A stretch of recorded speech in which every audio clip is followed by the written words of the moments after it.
Institute of Genetics and Cancer here at the University of Edinburgh is at the forefront of understanding how changes in our DNA cause disease. But we aspire to do that by studying human genetic disease in cellular systems that best mimic what's going on in our body, the tissues in our body. And so we believe you can't really study human disease properly by studying cells in isolation growing on flat bits of plastic in a cell culture incubator. Rather, we think we have to develop advanced biological models that better mimic the three-dimensional context of cells in tissues and tumours and how they respond, for example, when we treat them with a drug.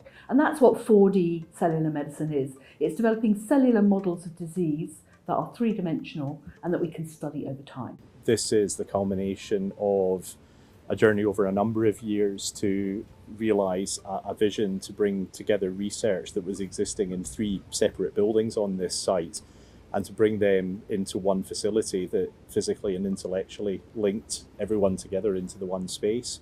The brief was really around those themes of connectivity, about creating contemporary space, flexible space, and space to allow really good collaboration between wet laboratory, dry lab, office and write-up space, all the component comparts that the Institute needs to do its work.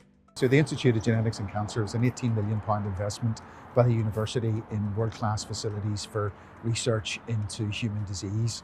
It was an incredibly challenging project from a delivery point of view. The project itself brings together 3 pre-existing institutes in 3 existing buildings. And each of those built in different periods, the 60s, the 90s and 2014, each of them having its own levels, and trying to knit those together through this intervention and this project extension has been a major challenge.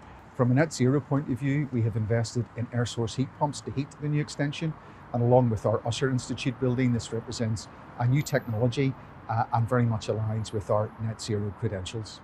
There are 2 things I like about the new building. One of which I don't think our team can take any credit for whatsoever. But the first thing is the join to the existing building, which was the systems medicine, is completely seamless.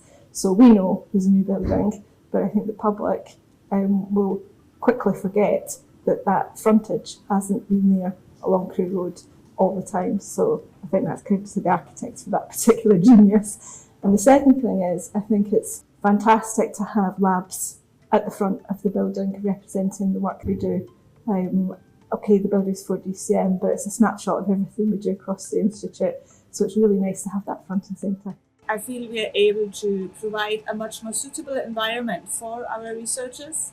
The space is better, and we can also, by being everybody in the one room, we can encourage collaboration and communication, not just across the team, but also between the team and the scientists.